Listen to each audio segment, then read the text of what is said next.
Hello and welcome to the Free Cheese Game of the Year 2018. Day 3, I'm your Joe Dix, joined by Mark Augustiniak. What's up? Matt Selner. Hello. The big one's behind us. Sort of. Maybe. I hope. I don't know. That was a long one. Best story yesterday. It was a long jam. Day 3, we've got some categories for you. 2018's 2017 Game of the Year. Best Remaster. Biggest Disappointment. Best Character. And best old game that we played this year. We're going to jump right into it with 2018's 2017 Game of the Year. We never have enough time to play everything that debuted in the year that it came out. Sometimes it's a matter of time. Others, it's because a game didn't hit our radar right away. Regardless of how a game ends up on our backlog, this category of nominees lets us award the game that we missed last year, but wish we would have played. It might not have overtaken our Game of the Year winner overall, but maybe it would have. Either way, it would have been part of the conversation. Your nominees for 2018's 2017 Game of the Year: Ruiner, Fortnite, Prey, Hollow Knight. All right, into one we can knock off this. Which night's better?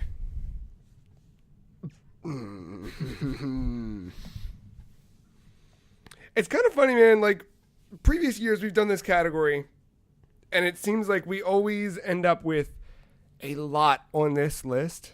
And we got a real short list this year. Like a real short list. Well, I mean, I've played Ruiner. Same. And I like Ruiner. Ruiner is my pick for this category. That game, through and through, man, does really good things that I wish I would have snuck in at some point last year. Yeah.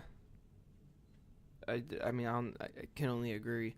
Yeah. I know Matt really liked Prey a lot. I think that should stay on this list. I wish I played Prey. So, yeah. Yeah. That should stay on this list. I feel like Fortnite's on here just to make me mad, but I don't know if you guys are serious. Okay, like, as a game, I will say this. Oh, you did have fun with it with your friends. It's okay. Yeah. At best. The shooting sucks dicks. That's what I always hated. I don't care for building. I don't build. Maybe that's why I lose, but I don't care for that part. But it is a playable game. You can get into a match fairly quickly. That's all I have for it. I like other battle royales better. Great. We can delete Fortnite from this fucking list. That's God it. damn it. See, did I feel good? To delete it? No, it shouldn't have been on the list anyway. It was just a goddamn joke, I feel. Unless you... I have no idea. Anyway. No, delete it. Yeah, I know. Ruiner, Prey, and Hollow Knight. And Hollow Knight I didn't play either. I didn't play it. I mean, I talked about this yesterday, but... Yeah, but if I did have to choose between the two I haven't played, which one I would want to play if you handed them to me, I would pick Prey. That's just more up my alley.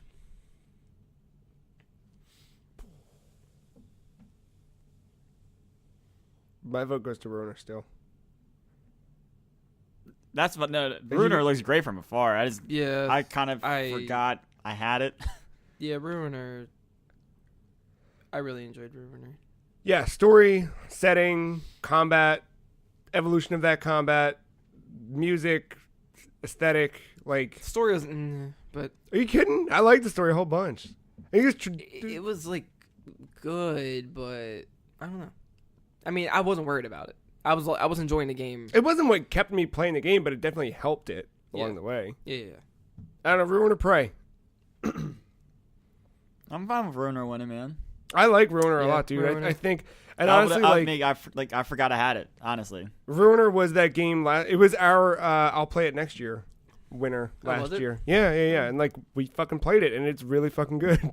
I mean, it fits my Hotline Miami. Yeah. Fix. Yep, it's got that. Look at that! Not even 5 minutes in, we got a category done. We're making up for all that time yesterday. Moving right into best remaster. Our brains have a funny way of remembering what we love. The more time that passes between the experience and now, the more we tend to romanticize elements of a memory and build them into something greater than they may have been. It makes it hard when we return to something to discover that it might not hold up quite the way we thought it would. Thankfully, developers have taken to remaster some of our favorite games to preserve what we once loved while making them relevant for today's standards. Your nominees for 2018's Best Remaster are Hyrule Warriors Definitive Edition, Devil May Cry HD Collection, Luminous Remastered, Luigi's Mansion, Mega Man X Legacy Collection 1 and 2, Zone of the Enders, The Second Runner, Mars, Super Smash Bros. God damn it. How did that get in there? You're right. Not a remaster, a port. I'm going to go ahead and remove Super Smash Bros. From the list. Got one down. You can also remove Zone of the Enders. Really? It really didn't do much besides adding VR support, but it's still the same PS2 game. Not much has changed. Thank you. Oh, God. All right. I really wish I could get into those games. Or maybe From is going to make an Armored Core finally. Maybe they can release it with the demo for Metal Gear Solid 2. Oh, and people, yeah. That would get me to buy it. Devil May Cry HD. Did that come out this year? Yes. And you like that a whole bunch. I mean, I've sampled all of them just to get a feel. Hey, it's playable on PS4. I mean, I'm not sure what much has changed. Because I didn't play them when they first came out. I just thought it was just worth mentioning. I don't expect this to make the shortlist by any means, but I think it could. It's cool that you can just swap between them. It's all right there. They're not separate files. I don't know. I really can't say much to. No, but I remember earlier in the year you really liked playing those games. So I don't enjoy the first one as much as but I'm sticking through it. But yeah, I do like that series as a whole.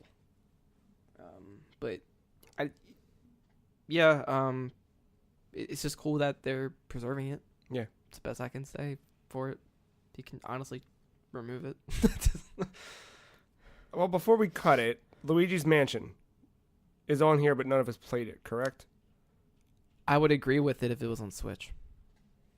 Yeah. I feel like a 3DS is kind of a downgrade. Yeah. I wish, yeah. It just didn't look good, and that's sad. I thought it looked good, but I thought that it didn't need to be on that platform, that it should be on Switch, where I could, wouldn't it be, all right, imagine, like a service that puts old video games up for sale. Yeah. I feel like, I don't know, that was a thing, but I don't remember. Oh, on like a good, like a really good platform? Yeah, like the 3DS. That had like something else bigger than that though. Like the Wii. Like the Wii, like the best selling. Imagine Nintendo. if you separated the 3DS into two pieces. The top part's your TV and the bottom part you just kind of held in your hands. It sounds like a broken 3DS you snapped in half. Sounds like a Game Boy Advance. Sounds like sirens from the cops on the way.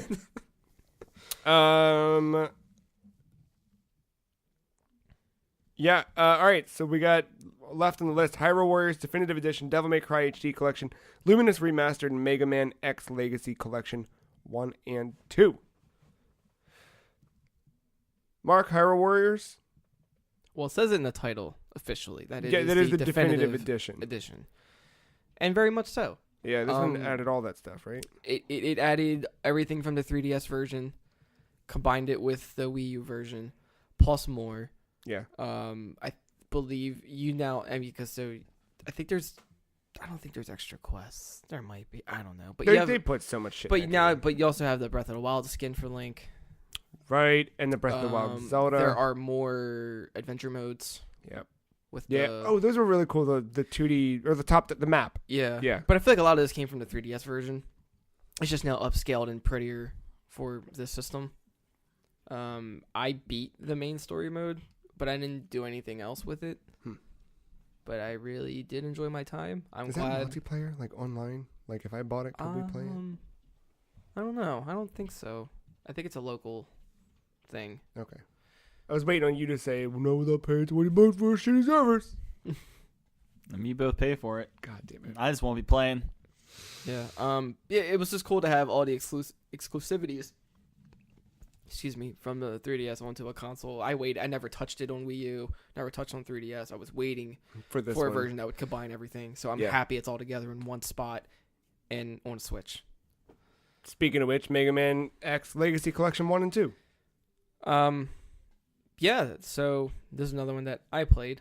I do like that this whole collection is here. I've been waiting for this as well. They even optimized the PS2 games, so 7 and 8. Mm-hmm.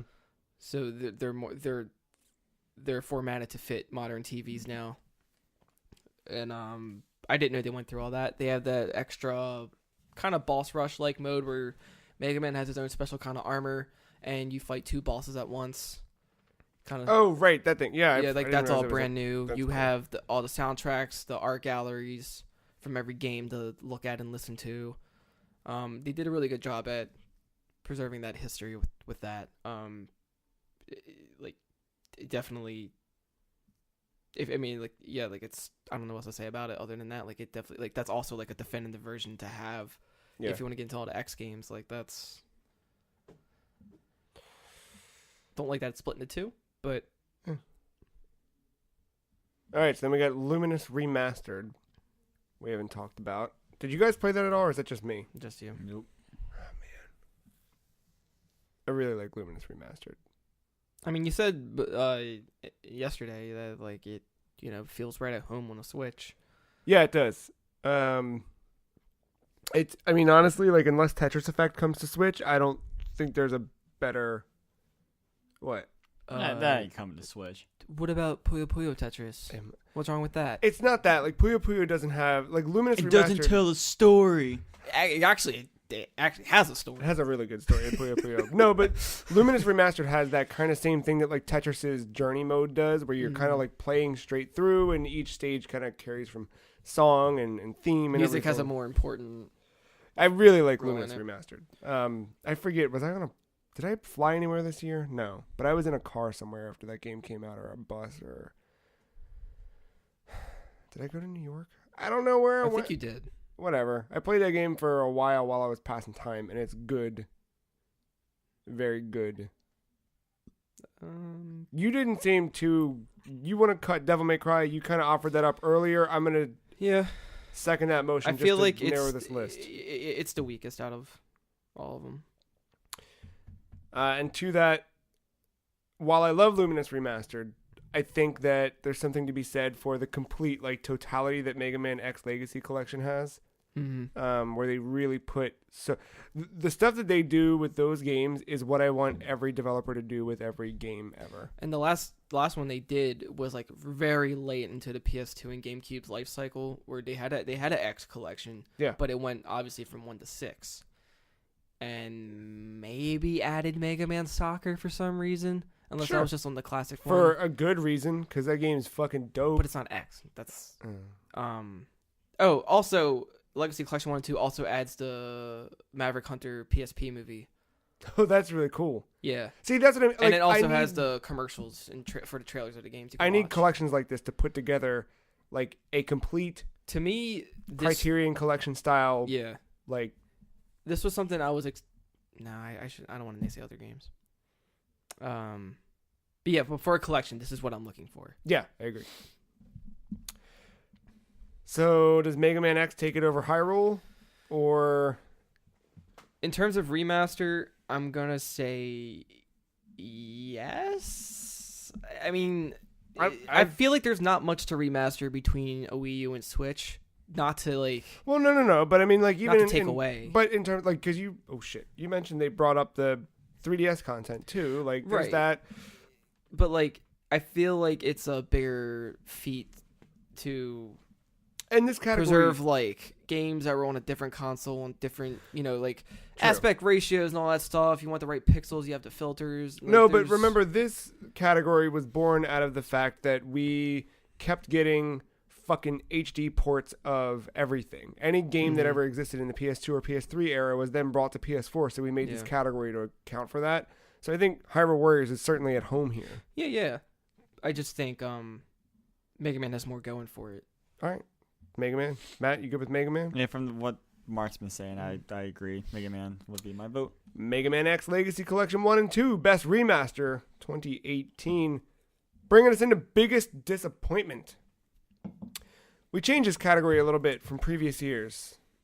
This category combines together those games that didn't quite live up to our expectations, along with the moments across the industry that made us unhappy. These nominees had so much potential, but let us down in the end.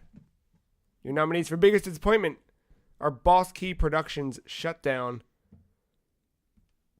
the announcement of Diablo Immortal, closure of Telltale Games, Metal Gear Survive, that was this year, the cancellation of Paragon, Pokemon Go Fest, Agony Uncut canceled, then not canceled, Fallout 76's launch, Fortnite content locked on PlayStation Network, Castlevania Requiem, Street Fighter 30th Anniversary Collection, Mario Tennis Aces, Soulja Boy consoles, Walmart Canada, and the question, don't you all have phones?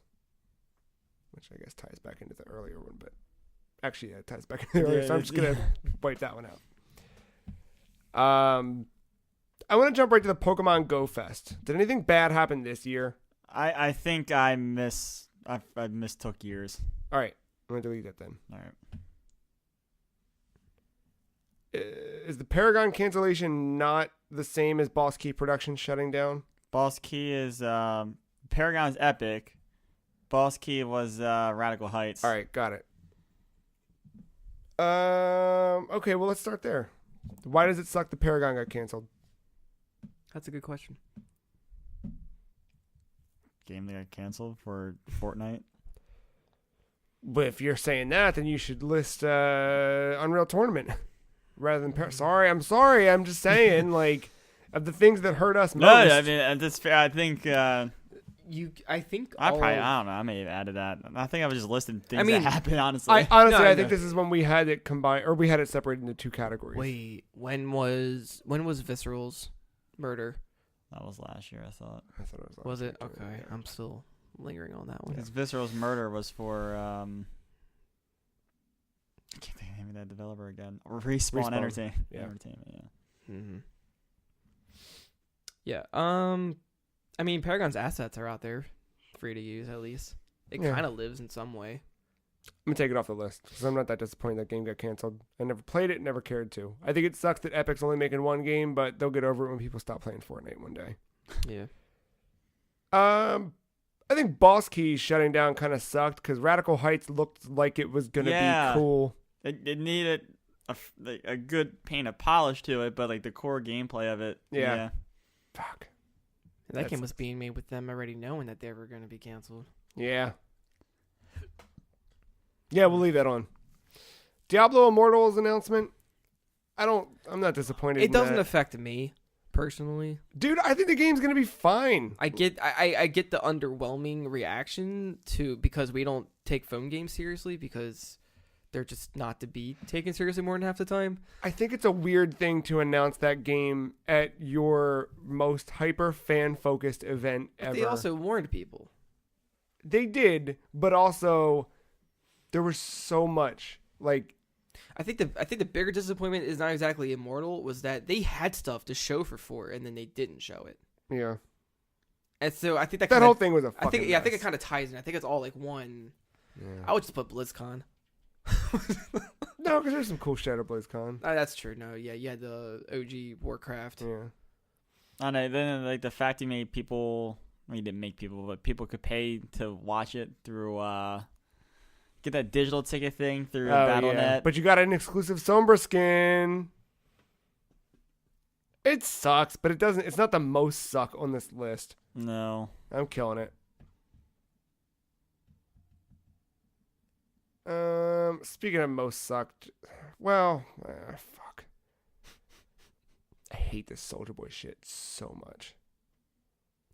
I can't say that I'm disappointed by it. I really can't. Yeah, like, it is stupid, but I can't say it without laughing. So, is that disappointment, or is it just a funny moment? Like, I can't. It's a fucking meme. Can I delete it? Yeah. I fucking hate talking about it. I'm so done with it.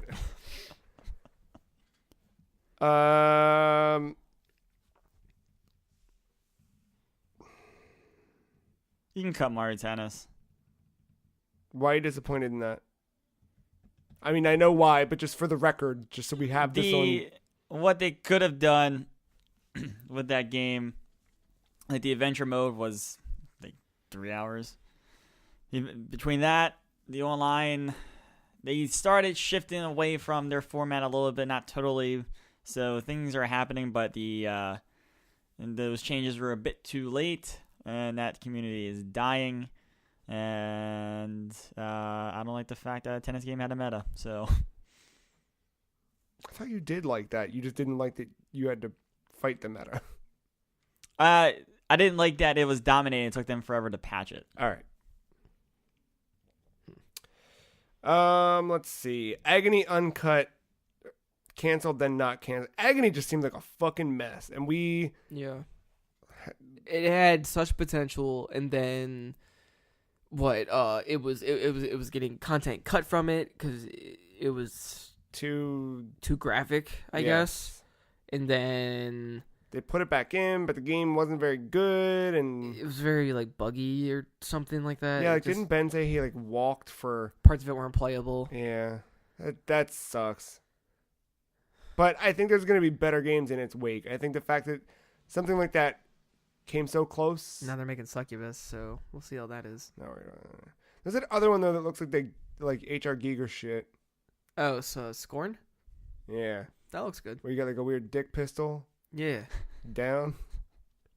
And good. then there's that other one.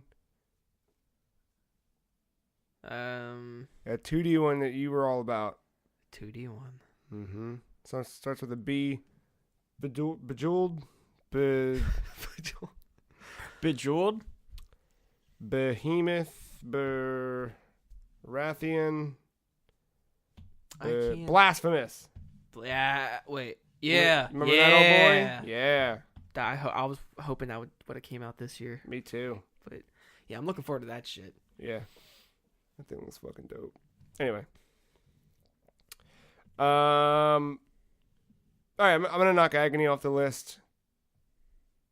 We're slim now.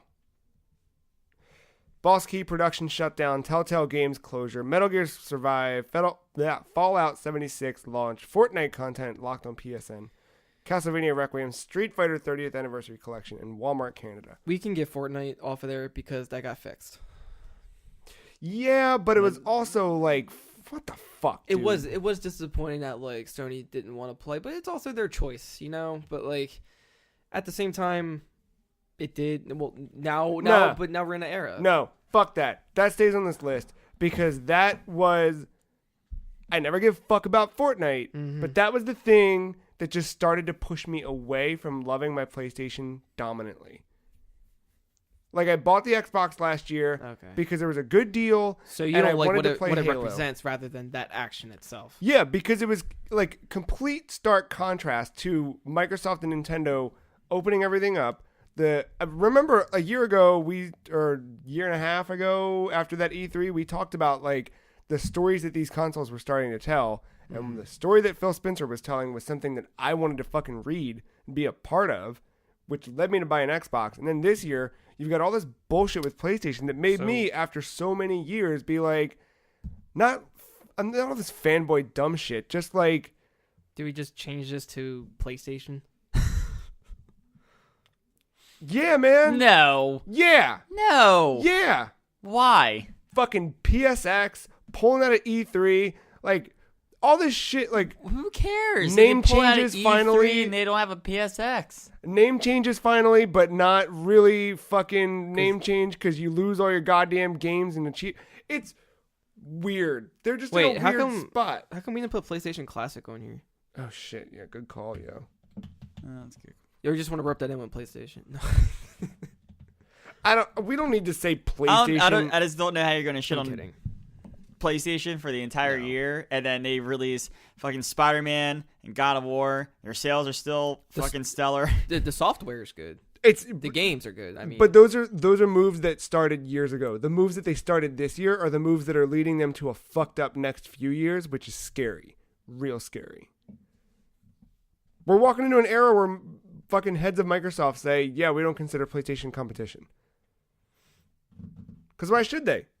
Tetris Effect in VR, though.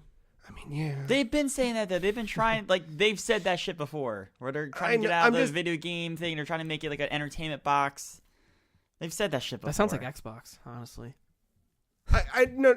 That's what I'm saying. That's why they don't consider like PlayStation.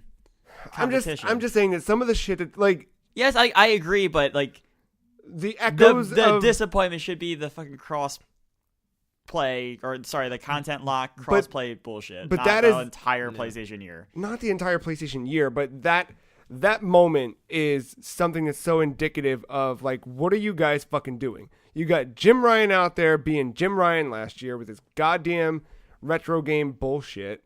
Or was it 2 years ago at this point? I don't know. Probably I'm two. never letting go. Last year. You've got this debacle of the PlayStation Classic being this fucking like totally tone deaf release that doesn't even understand the reason of why these things. It was a total cash grab that didn't like. We just talked about the Mega Man X Legacy Collection, how much dedication that team put in to make sure those games and the legacy of those games was preserved. To then put out something fucking half-assed like that. Did you see how many fucking PlayStation Classics were just a Target? I think the classic 1,000. Wasn't even paying attention. I think the There's classic's so more many. disappointing than the locking content. But again, it's all indicative of this fucked up weird PlayStation nightmare that we're Right. living in right now. But like, That E3 presentation this year, but if I was a business owner, I wouldn't care about what you think. I do whatever I want with my system and how I want to run it. again, And but this is you have that knocking on the right. door of 2005, just before the fucking PS3 got announced, That and may they're on be. top of the world with this hubris of the PS2, and we come out $5.99 US, you'll get a second job. I mean, I'm with you, but I'm just saying from just playing devil's advocate, like I know, I just don't. They have that Talking right. about the E3 thing, Sean Layden was way out in front of that.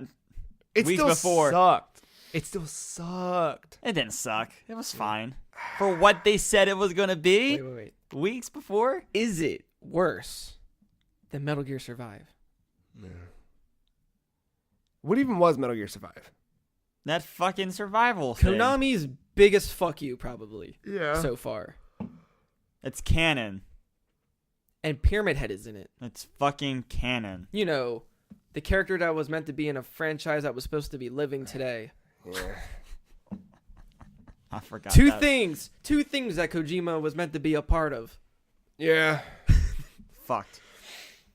Okay. Can we get rid of the Telltale Games closure? Because I don't. Well, What's is okay. revived now.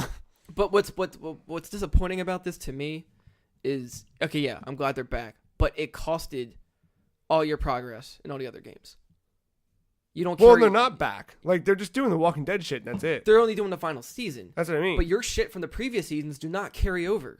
You have to start new. Yeah, no. And it's like, why? What's the point of even playing the final season if you can't carry your shit over that you invested these years in? Yeah, it's not. It just that doesn't Wait, make sense. there's honestly like no way to get your save over. I'm pretty sure there isn't, from what I last read, unless they change that. But Either way, I don't know. But yeah, I don't think that But no, it doesn't. It's not a gut punch to me by any means. because I stopped caring about their games after the first Walking Dead. Because I mean, I'm glad. I mean, I like those games, but like I'm glad that that some of it is Yeah, people are able to have their jobs for a while at least. I almost tried those Batman ones after you really liked that one. Never did though. I still think The Wolf Among Us is pretty good. What was the Batman game? Oh, the Telltale. Yeah. Yeah. Yeah, you can take that one off. That one's All right. things have changed since then. Fallout 76. I was looking forward to that game. Yeah. They were very ambitious about it at E3. Yeah. Yep. That's a fucking mess. After Andrew WK got up there and performed his heart out. It does have room to be improved and fixed. It does have room to be redeemed. Yeah, but I A think lot we're of talking about room. No Man's Sky in 2016, so like Yeah. You know what? Honestly, it might take even quicker than what No Man's Sky did to probably get back on its yeah, I feet. mean they have a much bigger team, more. Do you think they'll people fix there. the game faster than those people get those fucking backpacks next summer? Oh, I forgot about that part of it. They probably won't get those backpacks for a couple years. I feel They said it's an estimated 4 to 5 months for. it's not going to be 4 to 5 I months. I can see them putting more focus into the game before that. I don't know. It was a mess, but yeah, that was Stay just on the not a- list. I'm okay if it does. I just want to know if you guys are. Yeah, for now. All right. Because it was. I Like, really wanted to 'cause play that game. It was like one thing after another with that. That was just. Yeah. That was shit hitting a fan. Walmart Canada. That's just kind of funny. It does suck to It- spoil things I was before gonna an say, it event. kind of did ruin E3 just a little bit, It did. but It's not the biggest disappointment. No. Andrew WK was still a surprise. It's true. Could you imagine Andrew WK not knowing what the fuck Rage 2 was and seeing Rage 2 pop up and think, what the fuck? Yeah, that would have been really good. Street Fighter 30th Anniversary Collection. Okay. I'm not particularly fond of how this was handled. I know it's by trustworthy people. Who, It's the same people who did the Mega Man stuff, right? If that is the case, I don't know what happened. It feels very like from what I could tell, it looked like a lot of the effort and love was put into. Yeah, they were preserving history of all these arcade classics, and that's what these all are—the arcade versions of all these Street Fighter games, all the versions of 2, Alpha, in Third Strike, or just 3 rather, because there's Second Impact in Third Strike. But at the cost, you can't stretch the image by any means. So if you want to play one of these games, though, they load instantly. You don't have to like the menu. That's it. Like there's just the grid of games, and you pick one, boom, right there. You go right to the character select screen. That's pretty cool. But if you were to play on your TV, Joe, Yeah. there's gonna be so much black on that screen. You might as well be playing on a CRT. Really? You cannot stretch that by any means, like to make it full screen. That's a bummer. To like having the options to like to change your controls and everything, it's so out of the way, and it's navigating through this. It's like lack of menu, and then there are menus, but you gotta find them. It's all like the UI is just very bare bones. It's just like a blue background with red highlighting, yellow text. There's no like cool extravagant art and logos and like showing to really care about it. Yeah. Most of the love looked like it went into this timeline they made, which just shows you the chronological history, like a retrospective of everything Street Fighter. And as you go throughout the timeline, you can now look at art that was released during that time instead of just having an art gallery That you can just separate from it, Yeah. like Mega Man. And like, yeah, you could see some of the sprites and watch how they animate, and like that was cool. But it wasn't for like every single move. It was just like their signature moves. You can see how that evolved. That's a cool thing to look at. Sure, but again, it looked like more love was put into the special features rather than the games themselves, and how to optimize that, to play that on modern TVs and tech just doesn't feel right by any means. It's like I know the games are sprites, so when I say they look pixelated, I mean it's like a compressed JPEG. I got you. It doesn't look that sharp to me. And I was playing on a PS4 on, I don't know. I was just very disappointed by it. Like the PS3 version of Street Fighter 3 is the definitive version. The Alpha, Third Strike Alpha, whatever the hell. No, it's Third Strike. It's but just for PS3. It has the online yeah. function and all Yeah. that stuff. That is the best version of that game out there. And this couldn't even beat that. And that just, to me, maybe because it's arcade port versus a console version, maybe there's something to do with that. Something got lost in translation. I don't know. But coming from the Mega Man X Legacy Collection and then going to this, it felt very lazy. Speaking of lazy, Castlevania Requiem seems like a real piece of shit. But at least that's its own game. Start with me. It had it at least it wasn't wait Requiem. No, Requiem's sorry, the fucking... sorry. I keep thinking it's the phone game from No. Japan. I don't even know what happened to that phone game. What was that one called? Grimoire of Souls. Okay, sorry. I kept confusing that every time. Okay, Requiem is the Requiem is the Rondo Rondo of Blood and the Bad Symphony of the Night. From what you just don't like the voice acting thing, right? Right? Was that the main thing here? Something like that, yeah. I know what that represents. I know there's more to it than that, but that was the biggest. Right? It is a major component of my problems with the game. But more than that, if you look at the game being played, the same way you just talked about the menus in Street Fighter, Yeah. this pops up and it's just the most bland. Like, Oh, you did buy it. no. Oh. I watched an entire thing about it to make sure I was right Okay. before buying it. Because I was going to buy it because I want to play those games. But, I'm curious to play Rondo. yeah, you could play it so many other better ways than that. Okay. Because I have Symphony for Xbox. Yep, play it there.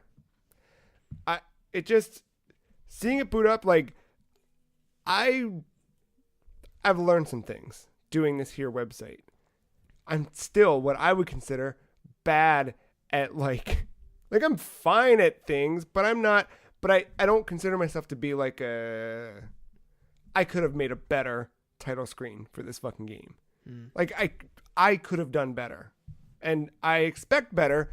These are the two biggest Castlevania games ever, right? Like, it's Symphony of the fucking Night. It's not whatever. It's just some dumbass game. Like, it's the one. Like, that's the one. Simon's I'm kidding. Fucking sucks. It should be treated with like some type, and this just felt like Just a lazy. Just poop it out there to make a quick buck. yeah, like, hey, we've got the second season of this Netflix show coming out. People are paying attention to Castlevania game again because we put the characters in Smash and the show and whatever. Let's just put this collection out. And it felt like, Does it take up your whole screen though? I honestly don't know. I bet it does. I don't know. It just it looked like put together for the sake of being put together. Where if you're gonna put a collection like this out, like you could do really cool things with this. If you're going to put out a version that like fucks with the translation, why not go hire someone to redo the translation? Like, because there's stuff in this that these are edited files. They're not straight. And this is from Konami. Mm-hmm. The R2 and L2 buttons don't work on PlayStation 4 when playing this game because it's straight ported from the PSP, but then they modified the ROMs. What were the L2 and R2 buttons for PS1? R2 was wolf mode and L2 was the map. So what would you have to do for the PSP version? If I'm not mistaken, and it's been a while, but I think you pushed right on the analog stick on the PSP. I might be wrong about that. There was like no shortcuts you can assign buttons or remap, No, you could remap. but you shouldn't have to. Is the case Yeah. here? I can't. I don't remember, but yeah, like, you kidding? Are you kidding? Like, you couldn't just go in and remap. It seems so stupid, Yeah. real stupid, and a shame. Like, not unlike the PlayStation Classic. Treat these fucking things with like the respect that they deserve. But ultimately, that's what it comes down to. You want to play this shit, there's better ways to do it, so just go do it that way and don't buy any of the shit they put out. That's what they taught me in 2018.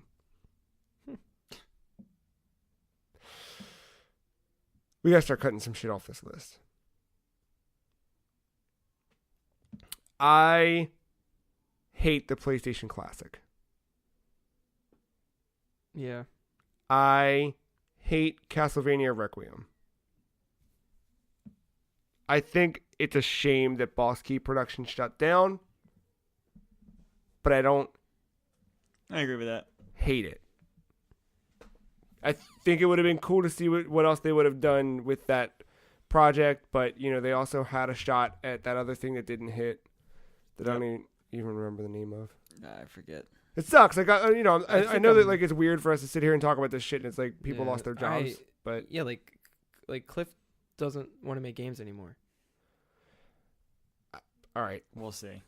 Yeah, but I feel I don't know if that was because of just people and their feedback. yeah. I don't know. I give. He was the guy who made Fez. He's Phil Fish. yeah. I mean, yeah, He's sticking to his guns. but he's still fucking around with games. Like he still like helps to publish and produce and shit. So I don't know. All right, I'm gonna make a concession here. I can get rid of this Fortnite content locked on PSN thing. while I hate the greater implication that all of that shit implied, whatever. Can I cut that? Yeah. My problem was not with that moment. My problem was you were trying to rope it into like all of PlayStation. Not all of PlayStation, just like those types of. That was one. Yeah, like that thing. a bad business decision. Yes, I agree. But again, like. But it did get eventually. Yes, it could possibly tell the story of PlayStation. Yes, and it's weird that it didn't have fucking PSX or an E3. Mark my words. You're sitting here saying that their E3 from this year was disappointing, and yet you want them to do a PSX and an E3 next year. Like, you see the... It's not that. It's that, like... Like, they don't have anything to show. They don't have anything to show. You can get shit to show. I mean... You can. You can do that. You could show the same fucking... I don't know. I don't think you have the best of both worlds there. You can't complain that their E3 was not, in your opinion, was not great. I thought it was fine, considering... It was fine. Yeah, Resident Evil 2 in there. You didn't expect that. That's true. I think we just wanted them to, I guess, just care a little You more. wanted a traditional conference, and Sean Lane came out and said, from like weeks before that E3, this is not going to be your traditional show. We're going to focus on 4 games. Guess what the show was about? 4 games and a couple trailers in between. I wasn't disappointed because my expectations were higher. I was disappointed because even what they did, I didn't like. Like, I wasn't going into it thinking like, wow, I bet they're going to show 7 games. Like, no, I knew they were going to show 4, and I knew exactly the 4 they were going to show. Oh. But I mean, I was impressed with all of them. But I still went, okay. All right. Like, none of it was whatever. Metal Gear Survive, Fallout 76, PlayStation Classic, Castlevania Requiem, Street Fighter 30th Anniversary Collection. Where are we landing here? What's the next to drop? What's the thing that sucks the least out of all of these sucky things? I don't know. I think I've finally gotten used to Metal Gear Survive, but maybe that's just because I've become numb to it. You, Mark? Metal Gear, ironically, is probably the most playable. Yeah, you have to buy those extra save slots. Well, I mean, actually, technically, I think even though it's a PSP version, Castlevania might be more playable than Metal Gear. I think Metal Gear looked and played fine. It was just, Metal Gear just shouldn't. Fucking, it just shouldn't exist. It's like I'd rather have a shittier port of another Metal Gear game than this. it sucks. Keep man. it or leave it on the list. I think you gotta get rid of it. Yeah. I'm just used to it now. I'm used to it existing. Yeah, but it's like. Well, remember why- the hate, you know? Travel back somewhere. Why was Pyramid Head in it? Because fuck you. How are you going to cancel Silent Hills but put Pyramid Head? Because fuck you. That's what Konami said. And they said it again with Castlevania Requiem. What they were displaying was the tech demo for I'm just going to Pyramid rope Metal Head Gear and and the Fox Castlevania. engine. I'm just going to go back to Castlevania Metal Gear, rope them in under fuck Konami again. I'm okay with this. We could. Now that grouping is fine, not this fucking PlayStation all year bullshit. I'm okay with cutting Street Fighter if we need to. It is like I am disappointed in it, but I'm also not like the diehardest Street Fighter fan. I grew up with Street Fighter, but like I'm disappointed in that though. I was looking forward to that it's- collection to get into Street it's Fighter. 9 games. Yeah. And you're only playing about 6 inches of a screen of it. Unless I'm missing an option that I can't find because menus are so fucking hard to find. Yeah. I've never been so like what the fuck about something. I paid full price for this. That was like what, $30-$40? Even if you can find the option to change the aspect ratio, it's still like not great. Much. Okay. Yeah, Right. it's like Just in case there is an option somewhere buried deep in a menu, yeah. because they suck. It was being a little too true, probably. Does it make the final 3?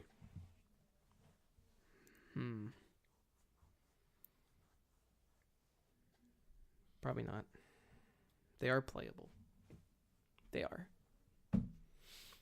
Playable's not always. And it does have online. Believe it or not. Only on like 3 of the games though, right? Yeah.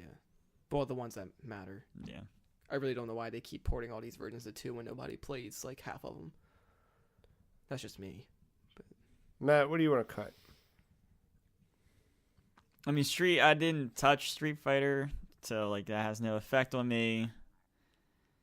The Castlevania thing, like, it's whatever. For me, that's the worst because of the fact that that is that is the one, right? You ask me Desert Island every time Symphony of the Night's top of the list. Easy. Then you have a chance to put this game out and do. And here's the fucked up thing. Did you ever read the trophy list? No, because I was not Read the gonna buy trophy list. What was it? Press L2 and R2 together to do something? Probably. No, whoever wrote the trophy list actually fucking cared. That's the worst part. Is you look at the rest of this game and you're like, man, they slapped this thing together. You read the trophy list and you're like, wow, I learned shit about Symphony of the Night that I didn't know before reading the trophy list. You know because what? someone cared so much. Colin Moriarty and Greg Miller did say they would be willing to write a trophy list. I wonder if Colin wrote it. Maybe. Because someone put a lot of thought into this trophy list. And the way you feel about that is the way I don't feel about Street Fighter. What's that? Like why it's the biggest thing to you. Like, it's, for me, Street Fighter isn't the biggest disappointment to me. But it is a disappointment nonetheless. So your power level is higher in this comparison. Fair. All right, so that leaves us with Metal Gear Survive, Fallout 76, PlayStation Classic, Castlevania Requiem. I'm kind of over the Fallout thing. Yeah, but Matt was super stoked about that game, and then play it. is not playing it right now. What, like, is it more playable right now than it is at launch? No. I mean, like, just isn't playing it, Yeah. period, because it sucked. Oh. But I know that you were, like, hella stoked. Like, you were listening to fucking Bob Denver a whole lot those few months. Yeah, man, I was ready. Is that his name? John Denver. Fuck me. Sorry. West Virginia. Yeah. Yeah, I mean, I don't know. I'm still one update away, probably, from playing this game. Are we Like, massive all update. anti-PlayStation Classic in the... That's my biggest one here. That's the biggest one? The fact I don't think I ever plan on getting it, but yeah, that sucks that it turned out to be what it is. the fact that the SNES Classic can run this better. I love that. That fucking right love there. That right there says was that a everything. thing? Yes. Yeah, people hack the SNES Classic and it runs the That's PlayStation. great. Yeah. So I have a PlayStation Classic then. Yeah, you're good. Yeah. All right, great. And you can play any Can region you want. Can I plug in a keyboard Yeah. and hit the escape key Fuck them. Yeah, that thing sucks. on select keyboards only? So I Forget- think we yeah, found the like- winner. Was that the winner? PlayStation Classic? Just what's the You can runner-up? wait, cut Metal Gear. I don't even want it as I'm just runner-up. numb to it now. I don't even want it on this list. All right. So then I'm gonna cut it like this then. I don't know why I'm pretending I'm such a big Metal Gear fan when I've never even played a game. Think of it this way: Metal Gear Survive didn't survive the list. Oh. I like that. I'm good with that. Biggest disappointment of 2018 is the PlayStation Classic. It was fucking canon. With runners up, Fallout 76, Castlevania Requiem. Fuck. Yeah. Moving into best character. Hey. That's the sound of a character's voice. The games we play tell us stories through the eyes of the characters that we play as. We see the world as they do and we interact with others in their world. We learn about the characters in each world as we watch what they do and see how it defines who they are. Each character on this list is an example of someone who made us feel more human than we were and are how we see ourselves in the fiction. Your nominees for best character: Madeline, Theo, the Shopkeeper, Kratos, Dutch, Sadie Adler, Peter Parker, Arthur Morgan, Otto Octavius. That's it. Who's Theo? From Celeste. He's Oh. a cute selfie boy you get to take a lot of selfies with. He's a hunk. And now I know Sadie is from Red Dead. Word. Yep. Well, Peter Parker's from Red Dead. Yep. Dr. Octavius. Kratos is also from Red Dead. Kratos is from Spider-Man. This is a tough category. Maybe. I don't This know. I feel like this always is. It is and it isn't. Should we? So there's a lot of besides 2 of these characters. The most of them are from 3 different games. Should we make them duke it out on who's the best out of their game? Madeline versus Theo. Yeah. Sadie, Arthur. That's kind of what I was already Dutch, doing in my brain anyway. So Peter and Otto. I think Theo is a good support, but I don't see him as like a. He didn't carry the story. He just cut into it from every once in a while. Where Madeline, like Celeste, is Madeline's story, Mm-hmm. you know, and I, aligned with Madeline through and through that story. Theo helps and he provides that brief escape, but it's Madeline. I'm gonna cut Theo.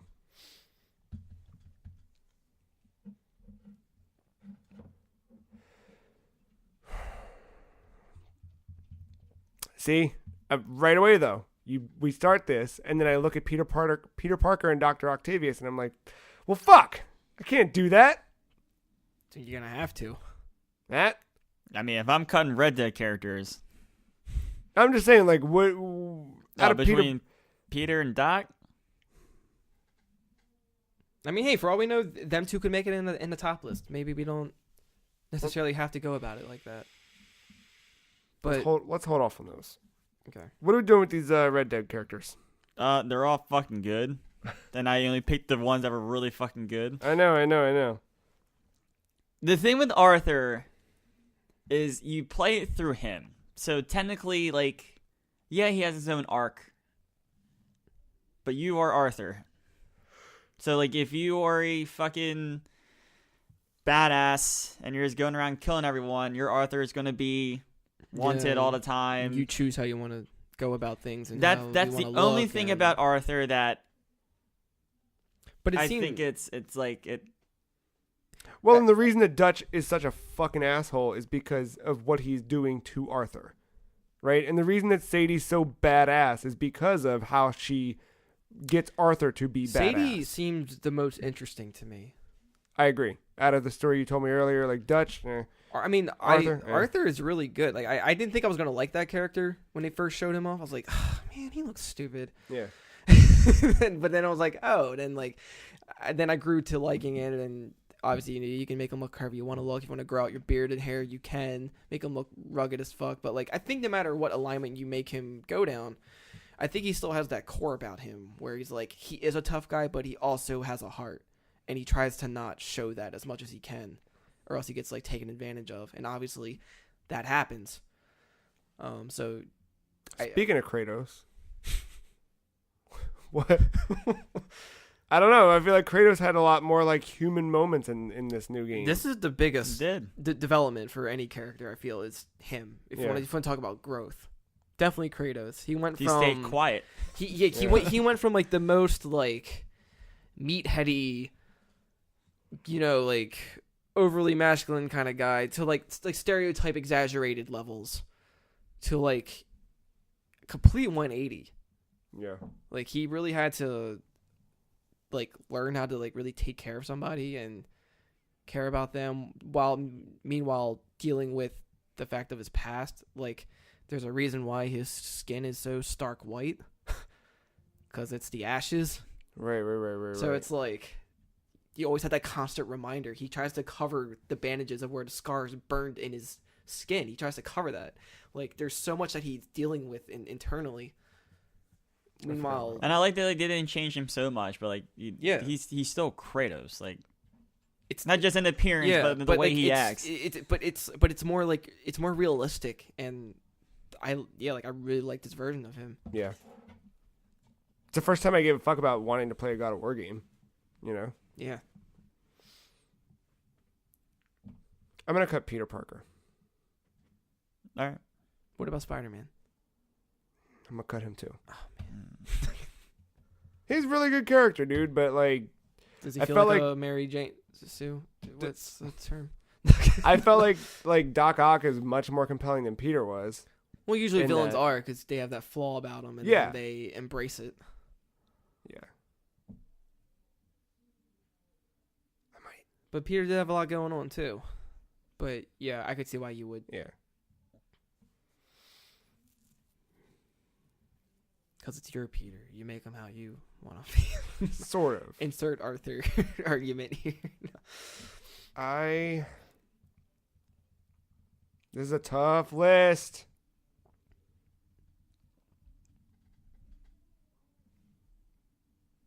What are you thinking?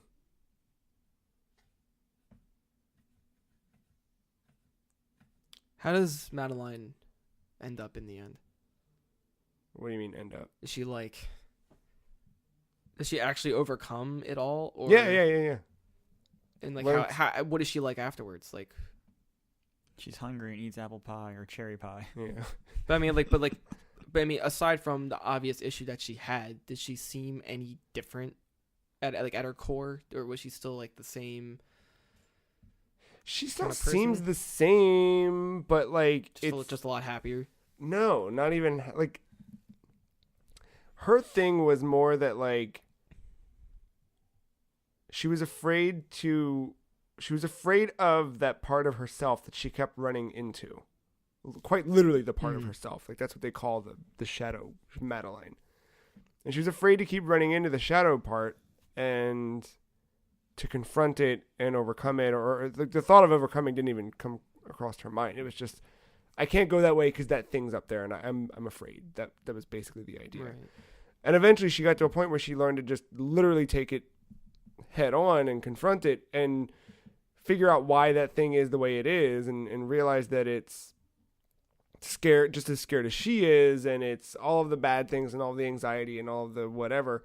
And she then learned how to befriend it and use that to work together rather than run from each other. And So it's not like an enemy you fight. It's I mean, you do at one point, like partway through the game, but then the ending of it, like getting toward the end of it, you work together to get to the top of the mountain. And while Madeline isn't necessarily like changed, like there's no attitude shift or anything like that, it's more subtle than that, which makes it, I think, all more human, because it's not this like larger than life story that's like whatever. It's you just kind of feel like she hit the next chapter the same way that you would hit your next chapter. You know what I mean? yeah. But having like gone that. through like something like that, like you kind of look back on those things, like with anything, when you think about any change in your life, like in any sense of the word, big or small, like any change in your life, the fear of it changing is always way worse than the reality of it. And when you're on the other side of it, you look back on it and wonder why you're ever afraid at all. And that's so much of what this game was about, and what Madeline was about.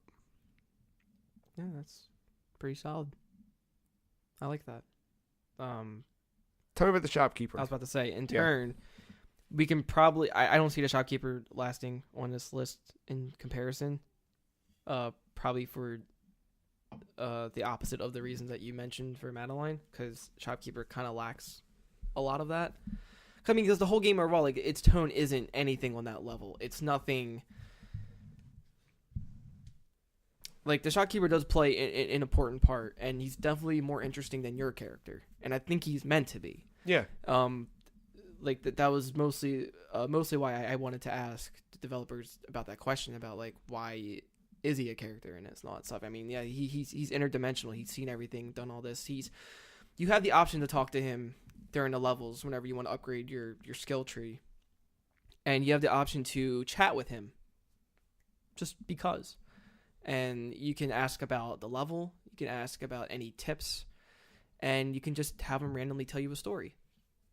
And more than half the time, your character isn't going to get it. Half the time, shopkeeper is being a smartass just to be a smartass to troll you. And other times, it gets into some very deep issues. And one of them, I believe, was kind of something similar to Celeste in a way. Mm-hmm. Like if you want to read into it, like and with the developer doing this, like he personally, like, he wanted to have this type of character in there where if you wanted to go looking for it, you had stories to like help you through your tough times, because these are stories that he wished that he had to make life a little easier for him. So it was kind of like his way of doing, if I could go 10 years back and help my past self, these are the things I would say to past me. and he did that through these stories and like philosophies. Cool. So there was one story that you can randomly hear about. There's this king in his kingdom, and there is this ring that this wizard knew about that could grant all your wishes, basically. Like, I think I'm probably gonna tell it poorly, but basically, the king had the ring, and it was like but the ring would make him happy when he's sad and sad when he's happy. It always like get the opposite effects of everything, and nobody understood why this ring has that kind of power. Eventually, like the kingdom fell or something, and the wizard found the ring, and when he looked at it, etched on the inside, it said, "This too shall pass."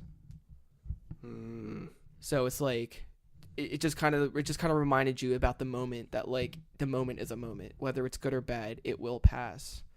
So I like that a lot. yeah, like it's a lot of stuff like that, and your main character is like, oh shit, that's deep, man. Like like there's some moments where it gets serious, and other times it gets funny, and that kept me playing the game. That, like, other than aside from the fun action and everything, talking to him and finding the new stories and seeing all that, I was more involved with that side dialogue more than the game itself at that point. Yeah. And so like, you know, like opening the wardrobe and stuff, and when he tells you to open the wardrobe and you don't open it, you keep talking to him, he does the exact opposite. So he's like, no, go ahead, please open it. No, I'm telling you, no, it's actually okay. Okay, if you don't go open the wardrobe, I'm going to tell you a boring story. Yeah. So yeah, he's really witty. I like him a lot, but I say we keep him on.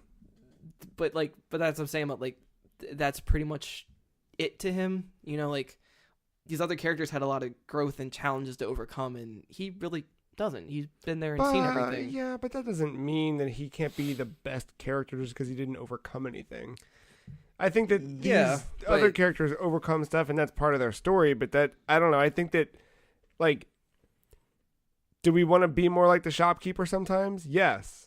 Do we want to be more like Kratos sometimes? But yes. you could play the whole game without talking to him, and you wouldn't see that stuff. So it's not like something that you would same thing. Like last year, we had like fucking Emil from Nier Automata, and Emil is a totally missable character, but he's fucking goofy and weird and whatever. I don't think he won best character, but yeah. Yeah. Matt, talk to me about these Red Dead peoples.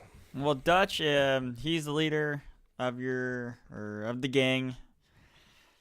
You know, if you know Red Dead 1, you know that he becomes one of the antagonists to John Marsden. So it's one of those things, kind of like Dr. Octavius, where you know what's gonna happen. You know he's gonna become this asshole, but somehow you start the game kind of liking the character. He's very charismatic, but not in like a douchey or shitty way. It's like a very selfless, like, father type. Yeah. And it's just the series of events that change it. It's just like one bad job or one thing that like a gang member notices that he didn't do. Like, you know, I talked about, you know, when Arthur got kidnapped, he got himself free, and Arthur didn't think anything of that, but like later on, like you start questioning that after he didn't go back to get John, and he didn't want to get John to bust him out of prison the first time he was captured. And then, you know, like that one more job mentality that he had, and like you were always making money, like that. The gang was always making money. They were doing these little jobs, but he just wanted to do this big, grand job, and they weren't ever equipped to do it.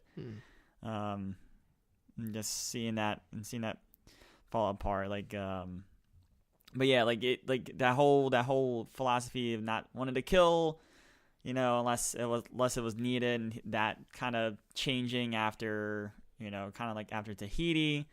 When he killed that mobster, Mr. Bronte, when he didn't need to, and then like the final straw was using the poor kid's, the poor chief's son as fucking bait to cause a distraction for the government, so that way they don't pay attention to the gang as they try to make a move away.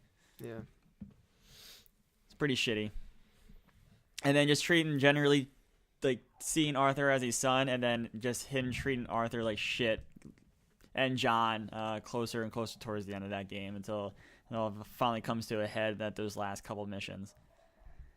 And it's crazy too because when you're doing the mission select thing, like the game does a great job of like disguising some missions. So like there might be a time where I'll go up to Sadie, and then Dutch comes along and grabs you. He's like, all right, we're looking to do this. And you're like, oh shit, I want to do a Dutch mission or something like that. So, so yeah, it's incredible how you like the guy and then don't like the guy, despite you're not going to end up liking that guy.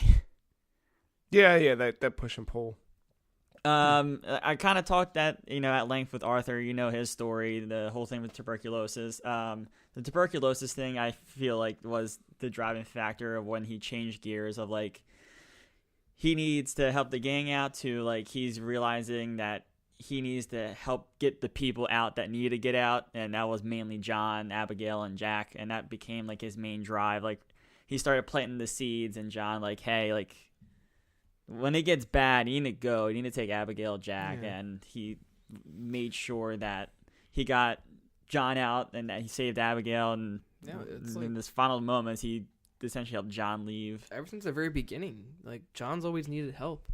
Yeah, and Arthur was always there for him, and then that kind of sets up Red Dead 1, where it's like John is the one helping everybody.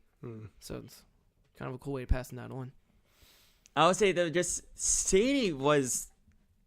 God, she kind of turned into one of the strongest characters, and not the strongest by the end of it. So she was the widow that you saved at the very beginning of Chapter 1 in that cabin. And, you take her out, she's like scared and cold and all that. She doesn't know what the hell's going on, but she fucking turns into this badass. Like around Chapter 3, and it might have been like Chapter 4, and more like Chapter 3, Chapter 4. She's just like. Wants to be a cowboy and join the gang, and she's like asking Arthur, like, when can I get into the action? Blah blah blah. Well, the O'Driscolls end up raiding your campsite, and this is in Chapter 4. And Dutch is like, all right, guys, get to the front. We need to defend all the women and children. Get in the house, take shelter. And like you're constantly like kind of falling back, and like you're starting to get pinned down, and then you just hear all this commotion out like towards the back of the property. This fucking Sadie going off like a madman, fucking killing and stabbing everyone, and Arthur's like, well, guess I'm coming to join you, and you start going around, you end up flanking, and she ends up saving the day. Hell yeah. She's a fucking badass. She has nothing to lose, And like that leads into all those story events at the end, and in the epilogue where she was helping John because she's a badass, so she's a bounty hunter and she's kind of doing her own thing. Like there's a thing where like another bounty hunter, because the dude had multiple guys on him, was able to take one of her prisoners she was trying to get money for. So she fucking takes John and takes them on, and John's like, why couldn't you take them on by yourself? She's like, because they had numbers.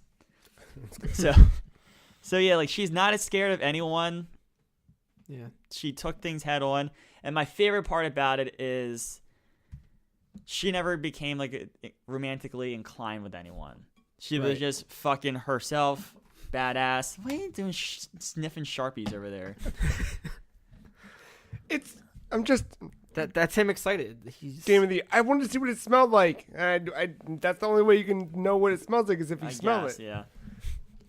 But yeah, no, she didn't become romantically inclined with anyone. Made her a strong female character without that, because you always kind of thought maybe her and Arthur might like become a couple, but never. Because that's happened. what we expect, in writing, and that it's nice to not have that her just become an appendage. I mean, if I had to cut it down to one Red Dead character, Sadie would be my pick. I agree. Who's your second pick?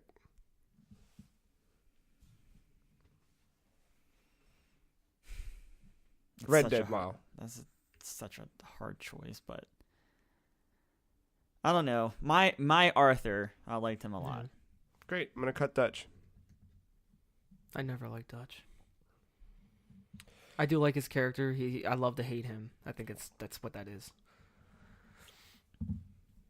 Okay.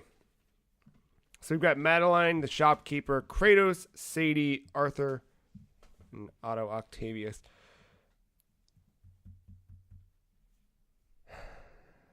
How do you feel about Otto Octavius? It's like the path Arthur didn't go down. It's getting hard. He's getting hard to stack. To stack to the competition. Yeah, I agree. Really good character, really tragic arc, but It was inevitable. yeah. And in the end, he was so fucking weak, Yeah. which I did not like. Dead. All right. Kratos, Matt. Did we think we would ever see the day where Kratos would be On the best character list. not only as like just a nominee, but like a very tough cut? Yeah. All right, that's fair. I mean, with that being said, like, Wait, what? Are we cutting him? no, I'm just saying, no. like, you know, with that being said, like, just like Kratos does become this very, not very emotional, but like this more caring character, you know. But I don't know, man. I don't know, because he's just still like just stern, and he's just not yelling the entire time. I mean, there definitely are those parenting moments. He's never going to be not disturbed, I feel. Yeah. That's just embedded into him now. But the way he's handling it, and the fact that he's trying to keep a kid alive who could potentially be his undoing. True. Like his story's not finished. So I think the end of that game is not like the Jotunheim part, but like the final boss, like the Baldur fight. I think when Baldur goes to kill Freya and he kills Baldur, like instead of letting that happen, he intervenes and like does essentially the right thing. yeah, I think that's something that you wouldn't see a Kratos do in the other 3 games. but also that has to be so painful, taking away someone's child in front of them. But he made a decision. He made a choice. Yeah. And that says a lot about him. I think Kratos stays on the list. He went from having threesomes in the beginning of a PS2 game to this. Well, also, yeah. Yep. Optional, but Yep.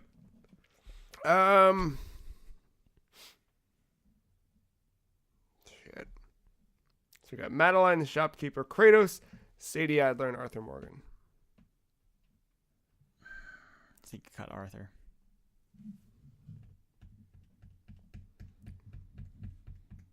Cut, unless you all object or Mark objects. I can understand that. I like Arthur a lot as a character. I grew to like him. Even though I wanted to play the game to where he just didn't give a fuck, but no matter what, with the cutscenes, like I always naturally just went to him being like, he has a good heart, no matter what. Yeah. So yeah, it's very. I'm fine with cutting it. All right.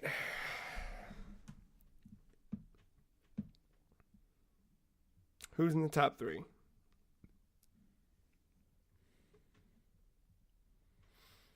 I wish I would have saw more of the shopkeeper. I think he did a good job of making sure you stayed on the right path to where it was necessary to do the things when you needed to do the things.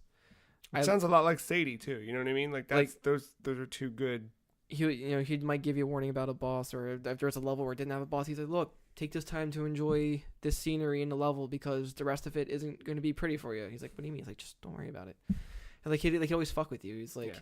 He's like, I bet you probably can't even make the jump to the next level, and you'd be like, fucking watch me, and then you don't make it. You land down this pit, and the first thing you see is a portal, and you go in, and he's like, oh, nice to see you here. What'd I tell you? And he's like, I don't want to hear it. Like he's a good storyteller. But I like him a lot.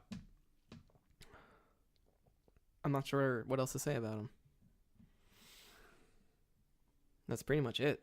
He's very different from everyone else here.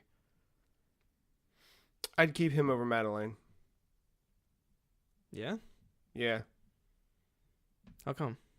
I don't know. Okay.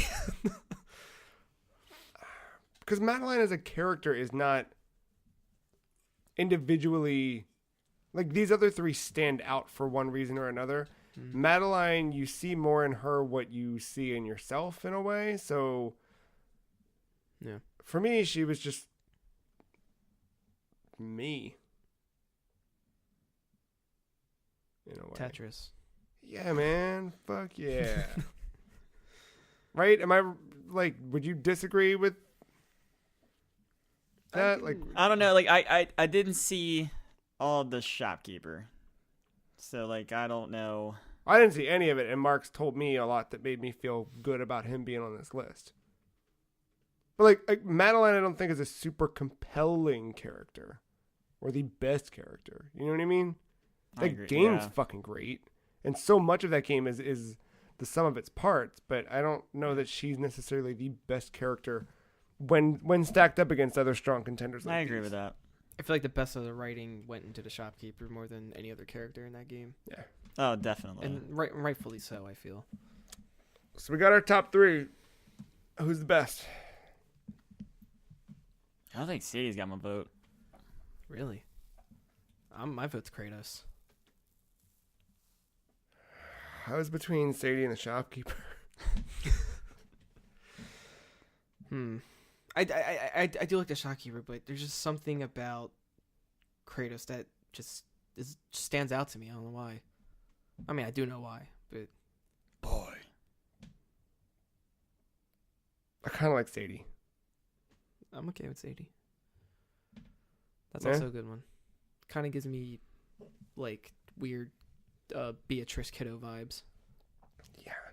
Beatrix? Sure. I think it's Beatrix. Is Sadie the one? Yep. Uma Thurman. Boom. Sadie Adler's your best character of 2018 with runners-up, Shopkeeper, and Kratos. Which brings us to our final category of the day, Matthew. Mark Thew. Best old game that we played this year.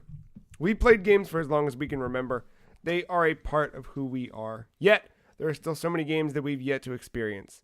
Sometimes it's something from a recent year that just slipped by. Other times, we've completely missed a game from a time long ago that we're just now discovering. These nominees recognize games from a different era that were new to us in 2018. Halo Combat Evolved, Halo Reach, Earthbound, Super Mario World, Night Trap, Resident Evil 2, Quantum Break. All right, so Fucking god damn it, Mark. Corey in his house. so unless someone here has never played Super Mario World and played it this year, that was not a new experience. That was something that I just played earlier in the year, so we can take that off the list. All right. I haven't touched it. It's a damn good game, though. I think when I put that on, I did not remember what that category was about. I mean, oh my god, it's a very good game. Yeah, See, of but course. this is like probably like the 18th time I beat that game or something stupid like that. Yeah. Speaking of the SNES classic though, fucking Earthbound. It's a jam. That is a phenomenal game. I still need to play it. Oh, Yeah, you do. It's really good. Earthbound's really fucking It's good. really fucking good. Man. Just that Gygas fight, too. Haunting. That whole section's haunting. Yeah. Wandering through weird brains or... man.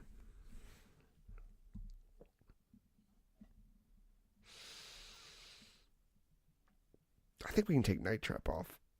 Oh, I mean, dude, that was fun though. it was a lot of fun, but It was so stupid. It was great. yeah, but was it the best old game that we played this year? It's probably the oldest game we played here. Probably. But But it was mostly thanks to Ben. yeah, I mean, him like Without telling us, him, like- I probably wouldn't have enjoyed it no, not at all. the way that I did. Nope. It would have been a bad time. definitely cheesy and weird, and I'm glad we got to play something weird like that. I kind of want to play more FMV games, if I'm being honest. Yeah. But I don't know if I need to. No, it's okay. You can. I think people should go at least watch that video we made of it. You can put that on the bed and flip it out the window. There you go. What are we doing with these Halo games here? I mean, jeez. Okay.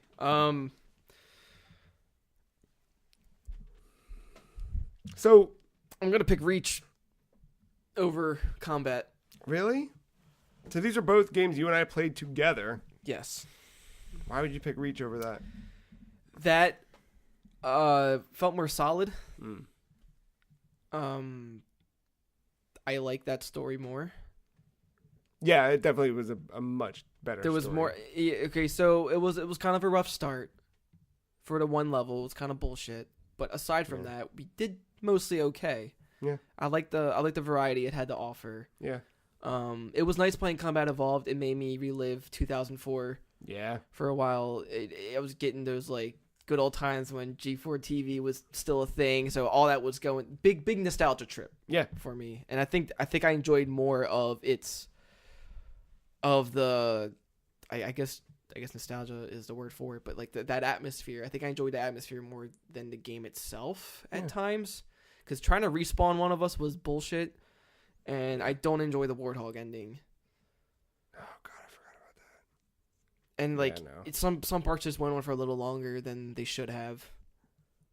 Still love it, but if I had to choose a Halo, Reach was the better overall experience.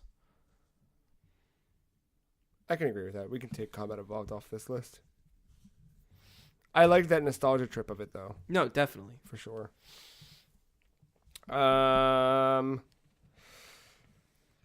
Resident Evil 2 is a Matt entry, right? yes. I only ever said it on air that I played this game because it was late January, early February when I missed, I think, 2 weeks of the podcast back to back. And it was within that time frame. I played it on my Vita. And it was like, I've seen that game probably play through a bunch of times, but it was my first time actually holding the device in this case and going through it myself. Yeah, I like Resident Evil games when I can play them. Yeah. Yeah. That guy's a maniac. Why'd he bite me? Yeah, it's just something about the atmosphere, fucking music. I know, it just came out at the perfect time. The characters of Leon and Claire. It's just a masterpiece of horror. You like it better than Quantum Break?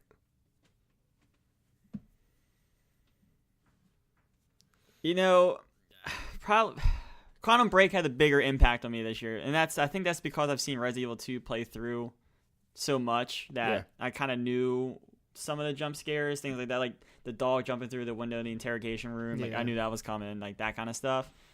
Quantum Break was this had a really cool concept and story, but it was in this bizarre layout with this show, the TV show, and and the pacing of that was quite good. And then like the TV show focused on the side characters you would run into every once in a while in the main story, like in the main gameplay. I thought it was a cool little experiment, and I enjoyed it a lot. And I think it should be played by anyone who has Game Pass nowadays. You're right. You're absolutely right. Mad respect to Remedy.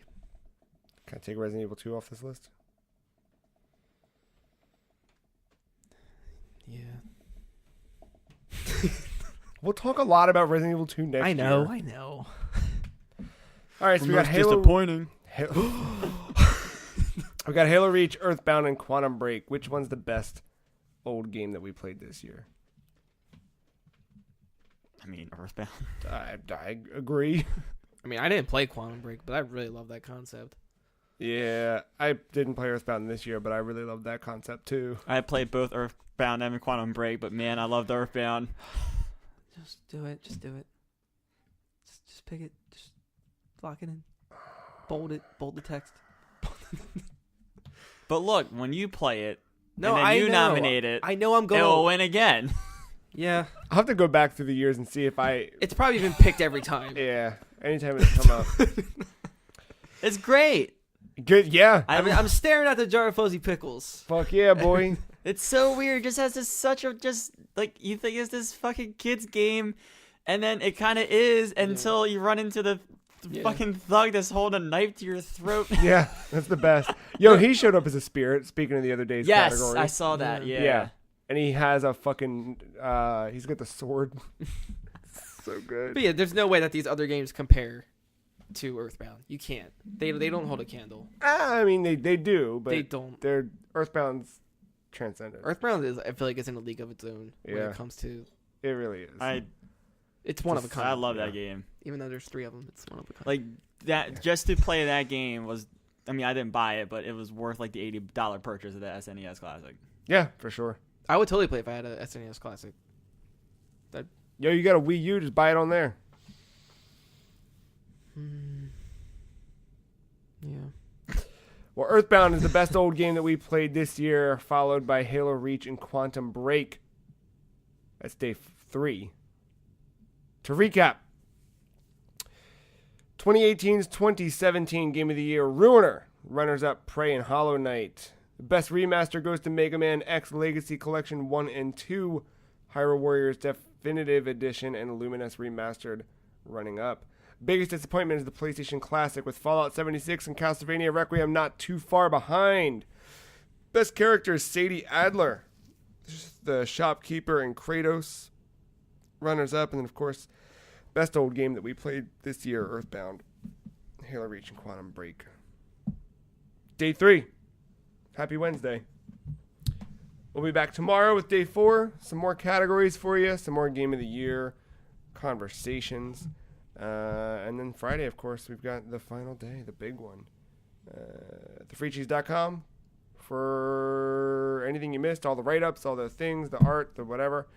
And yeah, we should also have our personal favorite list games going up randomly this week too, so look out for those. That's gonna do it. We'll be back tomorrow. More awards. Thanks, Mark. Thanks, Matt. Thanks, listener. Game of the Year.